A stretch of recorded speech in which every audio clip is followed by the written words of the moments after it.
Twitch, or how do you It's all it just YouTube streams Live. directly? Oh, Yeah, Zoom just oh, does. Zoom does it directly. Yeah. That. Let's see Well, here. All right. Well, good deal. Well, thank you so much for being here, everyone. Welcome to the SoFA Speaker Series with Vincent Uribe. I've been very excited about this. I love Level 3 Gallery and everything they're doing over there, and thrilled to have Vincent here with us today. And yeah, why don't you take it away, Vincent? well, thanks. Yeah. So I will start. Let me see. I have screen sharing access, right? So I'll give everyone just, I don't know how familiar people are with level 3, but I'll kind of give you all just kind of a quick background into my work and what I do. And then, if any questions come up, feel free to interrupt me. That's totally fine with me. Okay, here we go. All right, so I'm going to just start with sort of my background and kind of how I fell into this exhibition practice, art directing, gallery space that I have sort of taken up. But I'm a graduate from the School of the Art Institute of Chicago. I'm originally from Los Angeles. I moved to Chicago straight out of high school to what I was thinking was going to be film, video, and photography. I sort of did a little bit of that and then kind of ended up doing a little of everything else that I was interested in terms of like an interdisciplinary arts practice.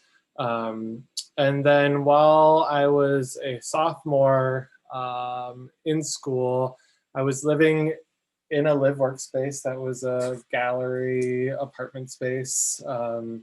And it sort of fell under my control after some roommates moved out.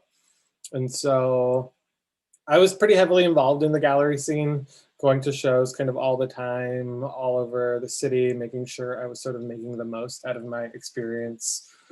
Moving to Chicago, because my initial thought was I'll move to Chicago, try to rush through school, and move back to Los Angeles, where I was, kind of had my home base there. And once this space kind of landed in my hands, I kind of got talked into starting a gallery.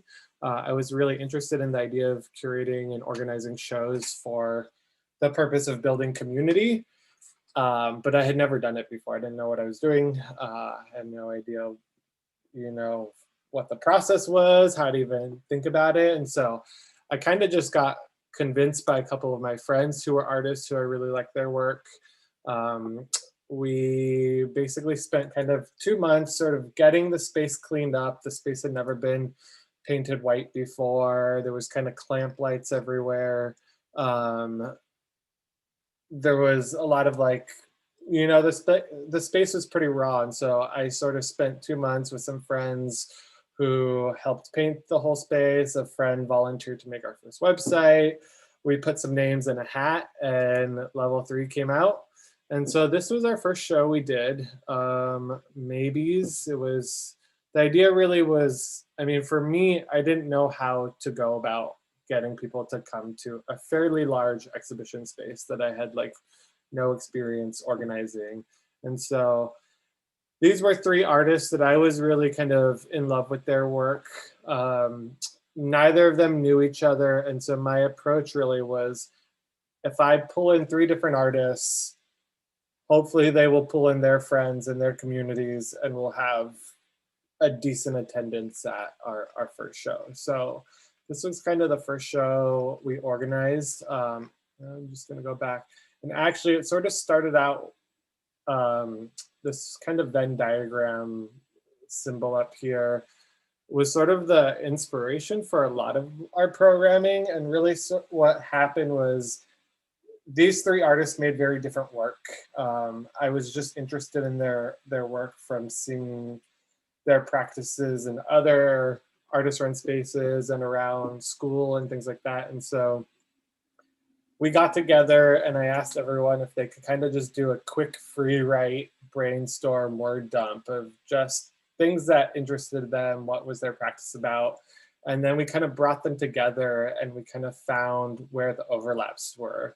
And this has been something we've been doing ongoing since that first show, is really approaching exhibition planning collaboratively and sort of organically. When we're interested in an artist, we kind of assign them to do the same kind of free write and then develop our shows from there. So this was the first show we opened up with.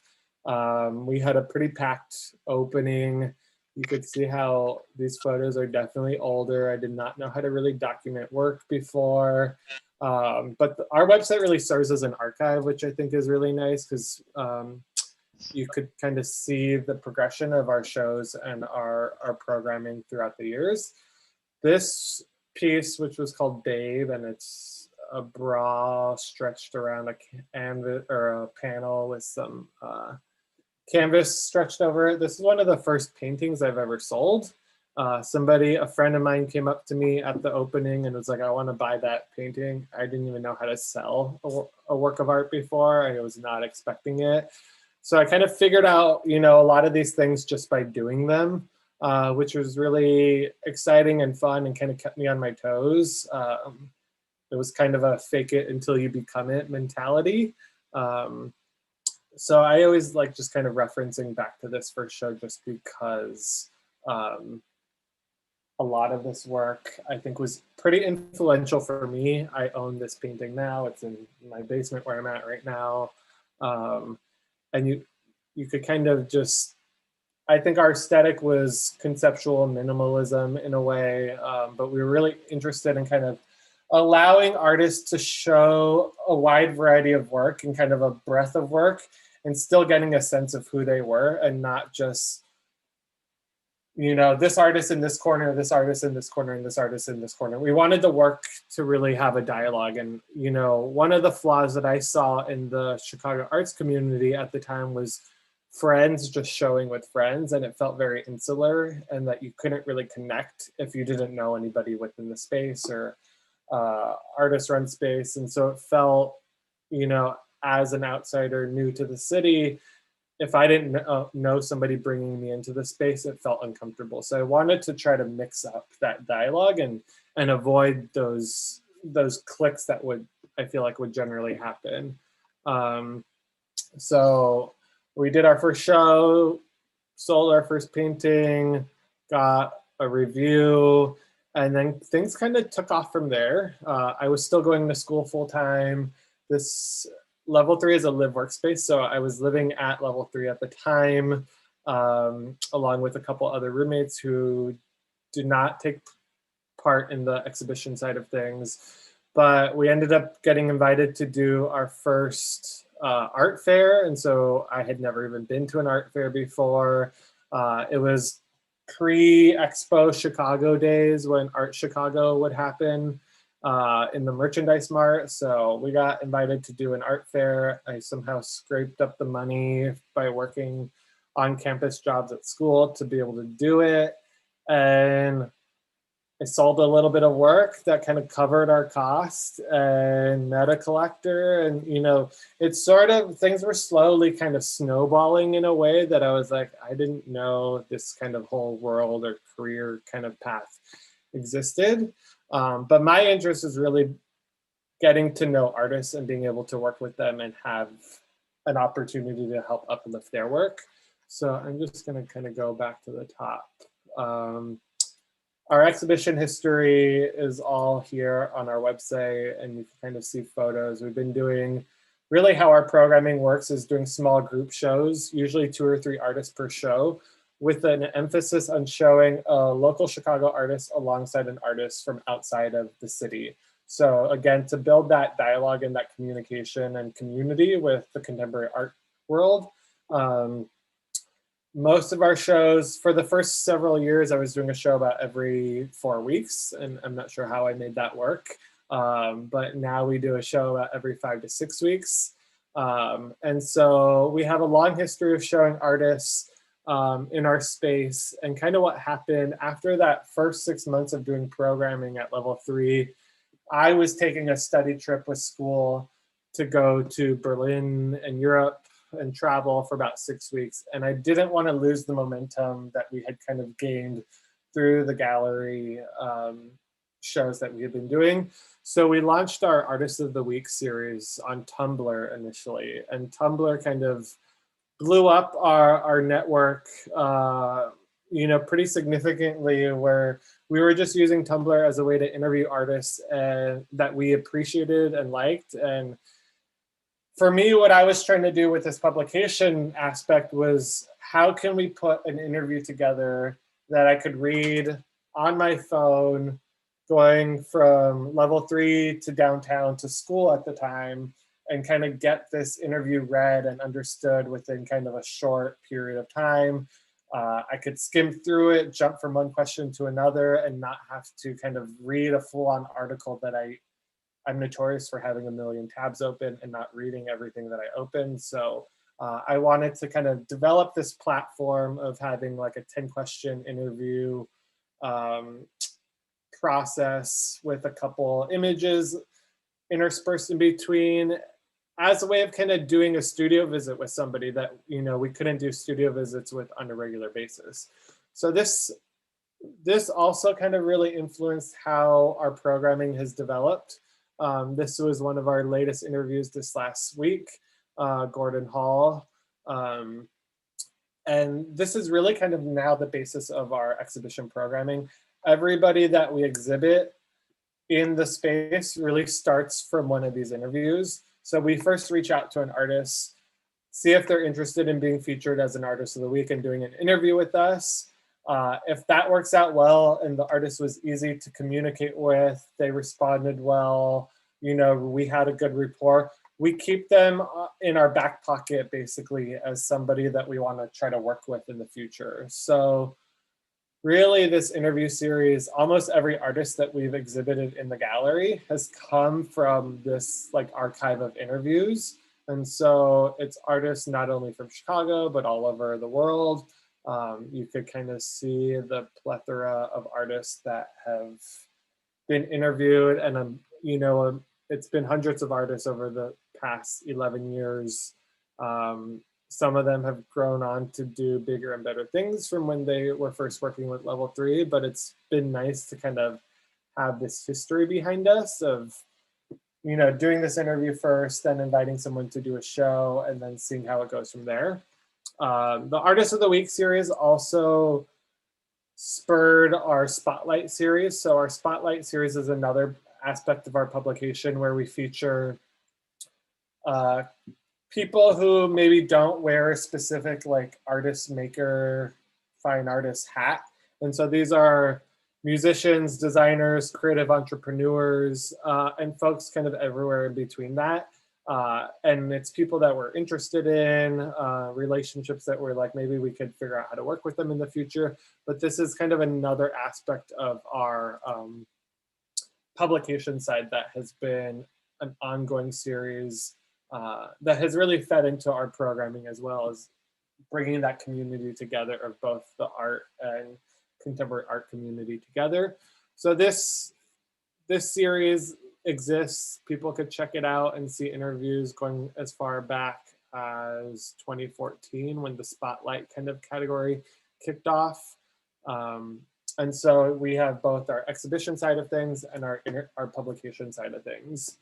And so alongside level 3, when I graduated school, level 3 is really kind of a project meant to serve artists for artists. But when I graduated from from the School of the Art Institute, I was doing a lot of freelance work, kind of working for the school, but I was still looking for a full-time job. I didn't necessarily want to turn level 3 into a super commercial for-profit gallery space, because I didn't want to have the pressure of only picking work that I knew we could sell and have that dictate how we developed our programming. So level 3 kind of really exists within this bubble of supporting artists and their ideas, no matter what they are. But alongside that, I discovered Arts of Life. And so for those who don't know, Arts of Life is a nonprofit art studio and gallery space where we support adult artists with intellectual and developmental disabilities.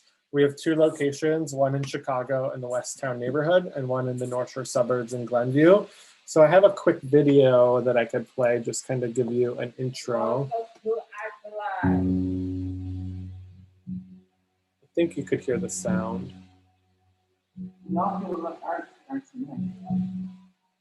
We do a lot of painting. We do abstract, pop culture, ceramic. We wanted to create a community of equity that brought artists together to develop a community that worked together, collaborating, and learned from each other. We have 2 studios, one in Glenview and one in the Chicago studio, and we have 60 artists. There continues to be a significant gap for artists with intellectual and developmental disabilities as leaders in a larger arts community. Our goal is to close that gap. These are the core values.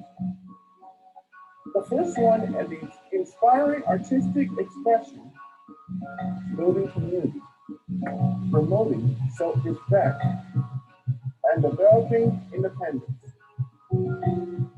Today, we support artists in making, exhibiting, and selling their work. We want to show their work in as many places as we can. We want to help them advocate for themselves.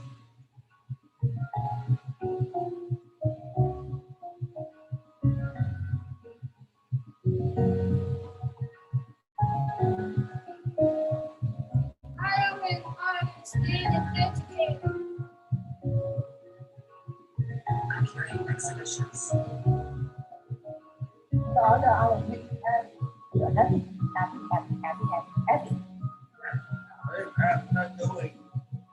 We are stupendous artists and we do sensational work.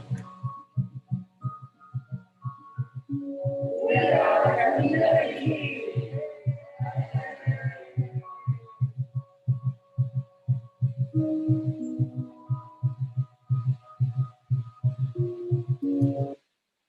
So this is Arts of Life. This is where I work during the week and weekends, and where a lot of my time goes. We have an exhibition program that we started in 2017 to bring in, similar to like my goals with level 3, is kind of expanding community and building those relationships. We started our Circle Contemporary Galleries. So each of our studios is sort of set up where there's a gallery space in the front and then studio space in the back. That's obviously kind of been on pause with COVID, but I do have kind of some photos we could share. We've still been doing exhibition programming at Arts of Life, but it's been virtual. So right now we have a group show up that's guest curated by Pari Hassan, who's a model, influencer, artist, designer, 2 of our studio artists alongside Amanda Ross Ho. So the purpose of our exhibition programming at Arts of Life and at our Circle Contemporary Gallery is to bring in a guest curator, have them interact with our curatorial committee of artists, look at our studio artists' work, and then have them curate a show with Arts of Life artists alongside artists from their community of artists or friends or whoever that they want to pull into. So this is a 2-person show that we have up. It's basically kind of like an online shop for the month of April. We do a new guest curated show a month, again, kind of intermixing our studio artists alongside artists from the larger art community, which has been really fun to be able to work with friends that I've interviewed at level 3 and bring them in as guest curators into my work that I do at Arts of Life. So between the Arts of Life Circle Contemporary Galleries and level 3, I'm usually, pre-COVID managing 3 different exhibition spaces at once with year-round programming. And so that's kind of like a quick overview. I will go back over, you saw this is kind of our current online show at Arts of Life. I will also kind of do a quick plug We do have a masterclass series on collecting, which is a free conversation series that we launched back in February, I believe. And this is a conversation series that's open to anybody. We've already had 3 of the conversations, one about building a collection, one about corporate collecting, one about displaying your collection and living with art. These conversations are available to view free online. If you check out our website, all the previous recordings are here if you're interested in some of our guest speakers on these topics. We do have our last conversation in this series happening May 6th about collecting now with a gallerist, a collector, and a curator who will be leading this conversation. So I will just throw that out as something you all might be interested in checking out. So if you go to artsoflife.org and go to our events, this event is listed there. But I will shuffle back to our shows at level 3. So our exhibition programming right now, as I was mentioning to Darby before this all started, we have a group show up at level 3 right now. It's a 3-person group show celebrating our 11-year anniversary as an exhibition space. What we do every year during our anniversary show is bring back a small handful of artists that we've exhibited over the past X many years in sort of a new pairing and group show. And because we're not a typical gallery space in terms of like how we operate, we don't represent any artists full time. We do consider ourselves an artist-run space, but we do these anniversary shows as a chance to revisit folks that we had, you know, strong connections with when we showed them in the past, because we don't necessarily repeat or re-show artists. But in this case, you know, once a year we will bring back a few artists. So Zach, Madeline, and Lyndon were all artists that we've shown in the past several years that we brought together in a new iteration. So these are some photos from our current exhibition. The gallery is open every Sunday 1 to 4 at level 3. No appointment necessary. We have limited capacity, but we do have a large enough space for people to be able to spread out in. You could see from the show that I showed you at the beginning, maybe is how different the space has kind of cleaned up to be. We've since painted our floors, put in new lighting, learned how to document the shows a little bit better. So this is our current show that's up. This will end later today, and then we'll have a new 2-person show opening up next week. Again, it'll be with a Chicago-based artist paired along an artist from outside the city. So in this case, it's an artist based in London. So I don't have that work available yet because we will be installing it later this week, but the opening will be next week, Saturday and Sunday, where anybody is welcome to come by the gallery and see the work. These are all from the current exhibition, and then I will take you really quickly to the show that's opening next week. So Long Braids, Strong Backs is the show with Yesenia and Bree. Our hours next Saturday are going to be 1 to 6 for the opening weekend, and then Sunday we're extending our hours by an hour, and we're going to be open till 5. You do not have to make an appointment, but you're welcome to like reserve a time if it helps you and feels more comfortable. And so this is kind of like where our programming really falls into place, is these 2 or 3-person group shows. And then the other thing that I was going to mention is another event that I'm working on. Let me go back to here.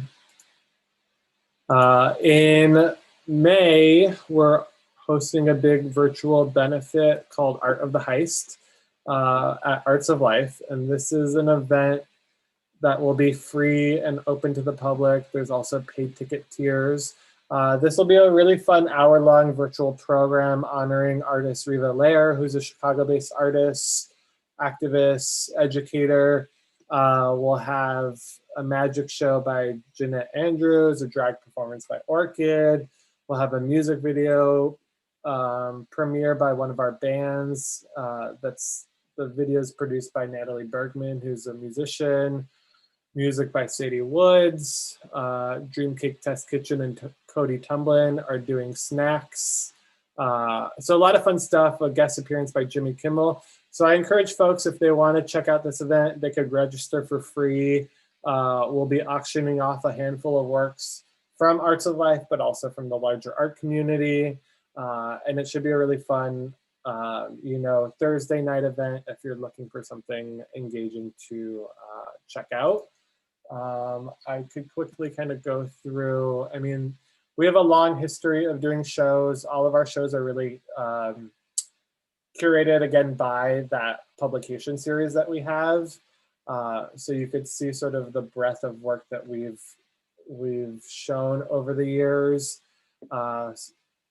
One of the fun projects we have coming up actually at level 3 is Limited Wear. So Limited Wear is an ongoing collaboration between level 3 and Tusk, which Tusk is a boutique and like artist shop in Logan Square that's run by my friend Mary Eleanor. And so we launched this basically clothing line called Limited Wear a couple years ago, where we commission artists we always have a new theme every year where we commission an artist to create or redesign an article of clothing and then show it in kind of a pop-up shop exhibition at level 3. So this is one of the first years that we did it, where it was khaki hats and denim t-shirts, kind of inspired by old Gap commercials, where we would assign an article of clothing to a different artist and they could do as they wish with it. This was the first year we did it back in, what year was this? I think this was, in 2016.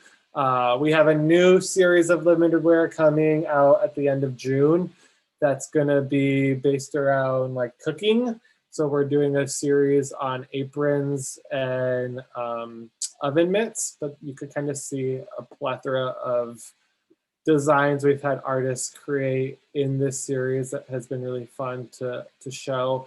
The articles of clothing are available on a first come, first served basis. And then whatever doesn't sell within the run of that show gets put into like a sales rack for the following year. So again, it kind of really acts as like a sort of retail shop. I'll show you real quickly, our next event is Limited Wear 5. So it'll be the 5th year we put out this, I call it a clothing line, even though it's kind of more object-based and an artist design, but we'll have, this will premiere June 5th. And so this again will be open to the public for about 2 weeks. They could come try things on, test things out, and reserve items if they're interested in adding to the collection. So that's kind of like maybe a fairly quick overview of my work just in terms of level 3 and Arts of Life. I'm happy to talk about a variety of different things in terms of professional practices or talk more about either level 3 or Arts of Life in terms of our programming or exhibitions or artists, depending on what you all are interested in, Darby. Yeah, absolutely. So first of all, amazing work you're doing.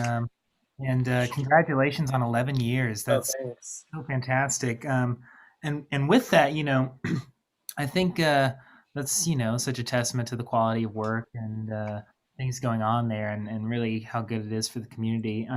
I'm curious, when you're starting this gallery, what kind of things were on your mind in terms of like finding spaces, in terms of finding funding, finding a group of people to work with? What were you thinking then? Yeah, that's a great question. Truthfully, there wasn't a ton of thought initially because it kind of happened on accident. I wasn't really expecting when I jumped into this project 11 years ago that this would kind of be the direction that my life would, sort of funnel into. But really what I was interested in is like how I could have an excuse to work with artists and meet people that I was interested in, and like admired so dearly from afar and kind of like fanboyed over. But then at the same time, like how can I open up that dialogue? And as I began to grow in not only as an artist, I consider my arts practice bringing people together and working within this exhibition practice of organizing folks. And so as my practice grew and sort of I grew, I'm continually interested in how to bring people together and provide them an opportunity. Basically, it's a stepping stone for something bigger and better. So a lot of our programming really is about how can we provide an opportunity for an artist that could be a good launching point for something else. It's been really fun to hear artists report back either after we've done an interview with them or after they've done a show with us, how many doors that may have opened up for them. We've had several artists who've mentioned that they've met this collector or they got this show or sold this work to these folks just because of a small interview that we might have published of them, or that somebody saw an exhibition that they were in with us and wanted to invite them to do something more substantial. And so I think that is always a motivating factor for us. But again, kind of one of the things that we've always been really keen about from the beginning is how to kind of be as diverse and inclusive as possible. So we never just do a photography show. We really want the mediums to intermix. We want different generations to mix their work together, different identity and social classes to kind of mix. So we're always really conscious of when we're selecting artists from our interview series, when we're organizing these exhibitions, how we could kind of pick and pull artists together from different parts of the country or different parts of the art world and see how those connections could help uplift each other. And so that is a big process for us in terms of our exhibition programming. But when it comes to kind of the beginning of level 3 kind of kicking off, it really was kind of a chance accident. I feel like we threw a name in a hat.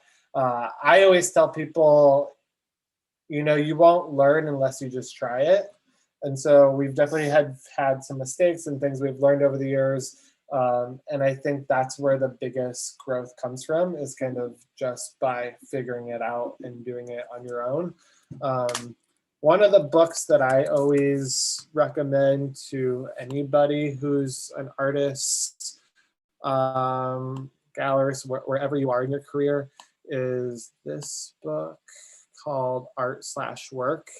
It's everything you need to know to pursue like an art career. And so this book was kind of like my holy Bible for the first year and a half of starting level 3. This is the updated version, which I haven't read this version. I have the original like orange version. But the thing that I like about this book is that it gives you really basic ideas of like, everything from having a consignment form for your artwork, how to do a studio visit, how to not approach a gallery. And so this book, I think, was really influential for me because it helped set the ground rules for a lot of how we approach work or programming. So for instance, one of the things that like we do not accept or review proposals, and we state that clearly on our website because we believe it's our duty to really invest in the art community by doing that research and doing those artist interviews on a weekly basis. And that's really where our curatorial process stems from. So we don't do review proposals because we have enough work that we're constantly looking at as a small team of volunteers that we're working on.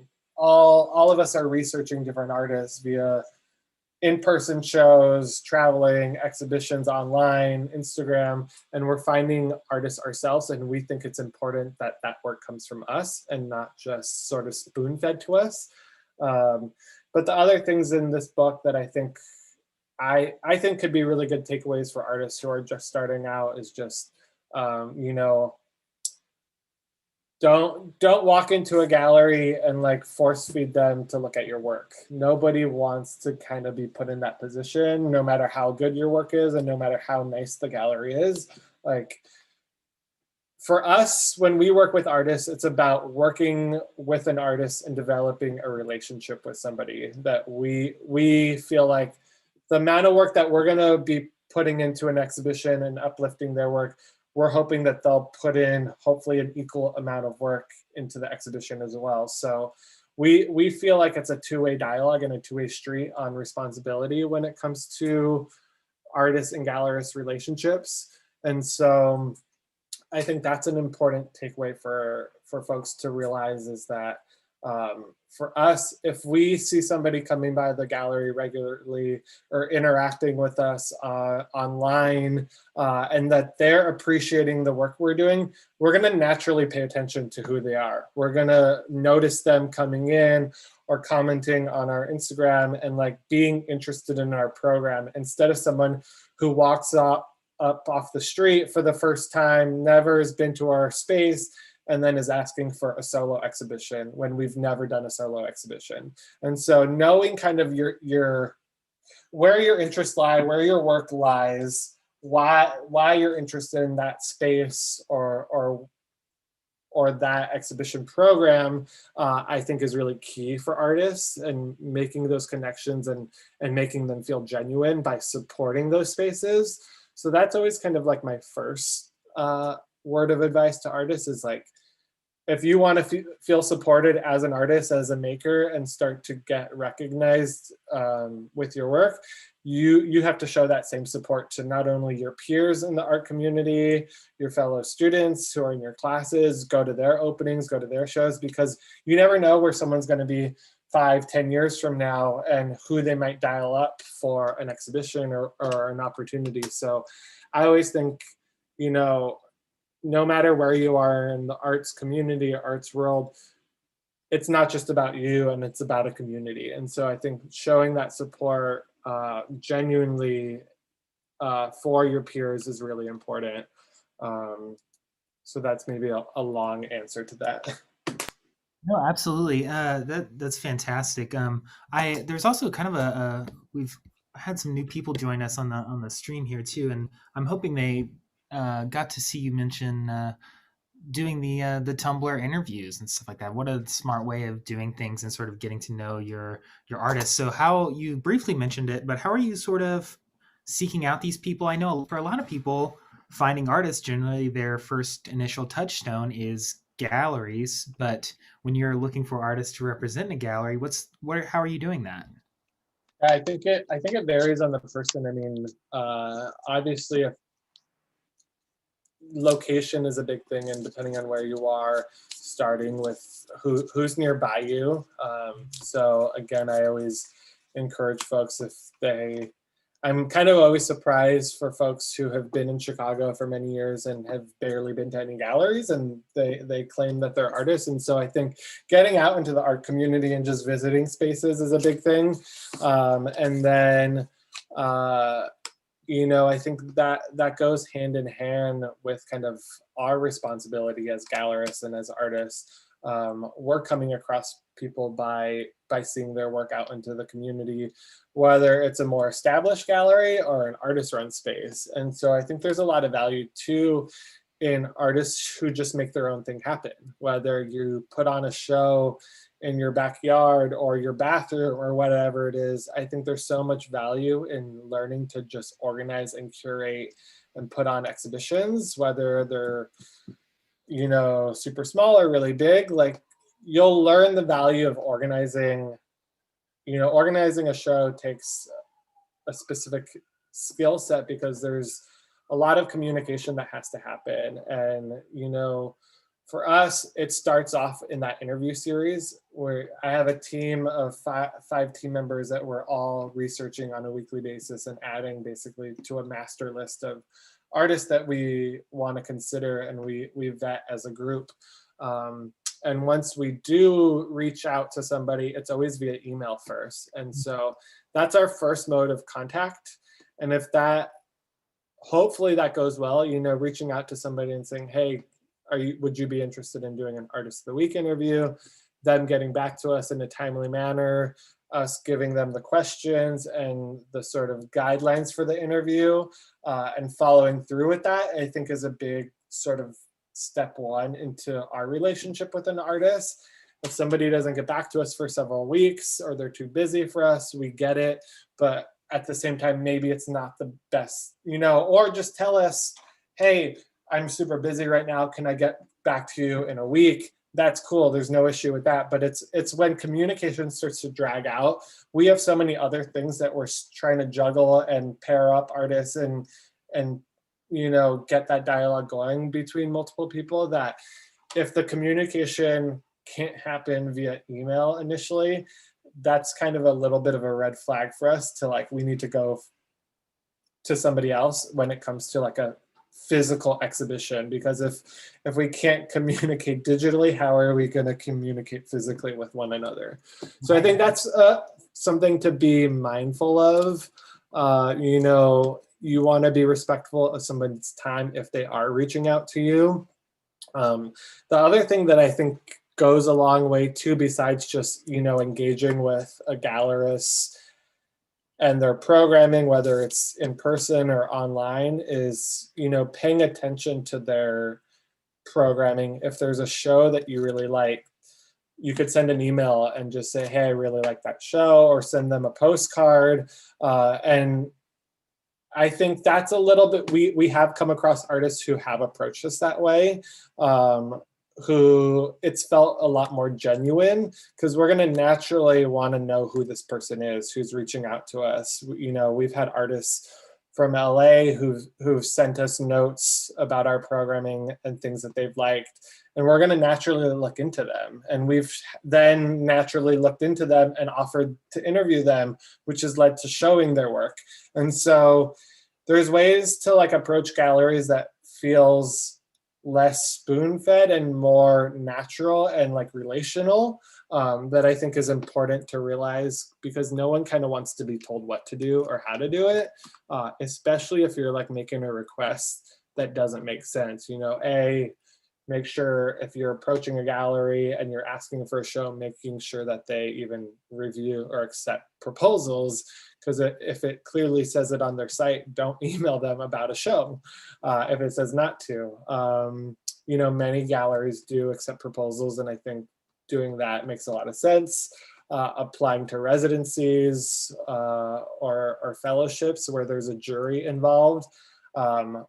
I know I've sat in on a handful of juries where I come across artists who maybe don't get selected for whatever it is that they're being judged on, but that we've gone back and reached out to them to then interview them for level 3 because we like their work, and then shown their work. So there is, I think that's something that artists do get. I know it can be daunting to kind of have to apply to things often and then maybe not get accepted, but I think there's a lot of value in the people who are reviewing those applications and seeing the dedication that artists have with that process. So I wouldn't rule those things out.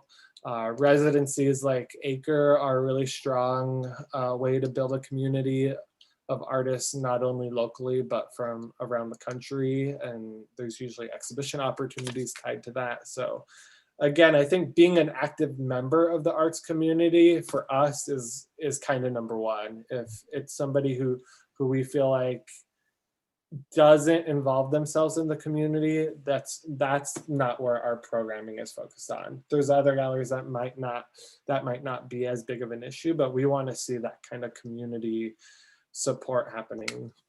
Yeah, absolutely. I'm also curious. I think like a very daunting thing to a lot of people when it comes to starting a gallery or artist space of some sort is things like where to find, even the funding to do that, and finding like an affordable space that is also allows you to have, be able to do what you want to do. What do you have any recommendations or any tips? I always say start with what you have. I think I often see folks, and I was in the same position, where you kind of anticipate too far in advance and you kind of think that you need all these things that you don't need yet. And so I think starting small, what's within your arm's reach, you know. Don't over plan something that like you're still just testing out. And so whether it's an exhibition space, you know, summer's around the corner, it's going to start getting nice out. Do a show in your backyard and do a series of 3 shows and see how it goes. You know, you could start a website on Tumblr and Instagram and not have to do things with as little money as possible, and don't worry about the financing of it yet, because I think the second you start getting too caught up in the nitty gritty of those kind of expectations, the second you start to hold yourself back. And so I think that was one of the things that I really learned early on is like, you know, be resourceful, use your friends for support, start with the community around you, but also try to invite other people in. You know, I think it goes a long way when you reach out to somebody who maybe you don't have a relationship with and say, hey, I'm really interested in your work. Can we do, you know, maybe we could work something out. And if it doesn't work out, like no hard feelings, maybe they're too busy, maybe it doesn't make sense for where they are in their career. But I think showing appreciation for others does pay off. Yeah, definitely. You mentioned a second ago, you know, supporting community and you know, getting out there. Do you have any recommendations or any people or organizations that you think are doing just amazing things in the community right now, that you'd like to, you know, talk about too? Yeah, I mean, besides Arts of Life and Level 3, obviously, I think Chicago Artists Coalition is really great. I mean, the professional practices that they help support, and their programming, they have a residency program and a curatorial program. You know, I think programs like that are really awesome, especially for our wonderful city of Chicago folks. Residency programs, Wasaic Projects, which is in like upstate New York, is a great residency program. We're a big fan of Acre Residency, which they have a home base. They're a Chicago organization that does their residency in Wisconsin. We partner with them every year and host an exhibition, an Acre exhibition. And so, yeah, finding those kind of groups that resonate with you. I think there's a lot of artist-run spaces that do that as well, and collectives are really nice. Monaco Gallery in St. Louis is another really fun one where there's multiple people that run it. You know, I love Chicago because of the artist-run mentality that we have, and there's so many spaces kind of popping up and coming and going every year. You know, Hyde Park Art Center did a really great exhibition earlier last year about artist-run spaces, and there was so many wonderful organizations involved, and seeing the history. Roots and Culture down the street from us, Heaven Gallery, you know, there's so many. And I think the more people are involved in spaces and programming within artist-run spaces, and not just necessarily the big blue chip galleries that might be out of reach for folks, I think support them, pay attention to the work. But I think start with the folks that, you know, are approachable and reachable, and support those artists that are showing there, support the spaces that are putting those shows on, because it is a lot of work. And, you know, for us, I think where we see value and what makes us feel good is when we see people appreciate the work that we do. It's not about necessarily selling and profiting off of artists. It's really about kind of building that base for artists to thrive off of. Yeah, absolutely. I've kind of been occupying the questions here for a bit. If anybody else has any questions, feel free to ask. Yeah, if there's anything unclear, I could answer. Yeah, I was actually, I know you were talking about how you weren't really sure you were going to go in this direction, especially like in undergrad, I'm sure. And since we're all kind of in undergrad, I wondered if you had any like advice for that, because like I know you said, again, like you didn't know exactly where you were going, but like what inspired you from undergrad to possibly like go this way, or like even know it was like an option? Yeah, I think for me, that's a good question. I think initially, you know, this kind of fell into my lap, you know, it kind of happened on accident, and I sort of took it and ran with it. And part of me was, the mentality was, I'm going to do this for as long as it's still fun. And it's continued to be that way, which while it's a lot of work, and there's definitely times where I hate putting together checklists because there's just so much formatting and everyone sends you stuff in the wrong format and you have to like spend 3 hours putting a PDF together. While there's like that kind of work, the work of being able to gather in a space and organize, kind of put together these puzzle pieces of artists and then seeing the work come together, I think is always what sort of pays off in the end. But yeah, I think for folks, especially for folks who are, towards the end of transitioning out of school, really paying attention. I mean, I think you have so many things at your fingertips as students that people underestimate. Not only your wonderful faculty who work with you, but your peers. I think trying to keep those connections going afterwards and, attend those folks' openings after you've like gone off and you're no longer in class together. I think showing your support for those things. Some of the best relationships and strongest relationships that I got out of school was when we would do things like this and we would have guest speakers or go on field trips to gallerists with a professor, and we could have these intimate conversations and really be able to connect one-on-one with folks in a way, and seeing, going back to those spaces after the fact and not just, oh, I've been to that space once, I could check that off my list, but like showing support afterwards and making yourself known to them.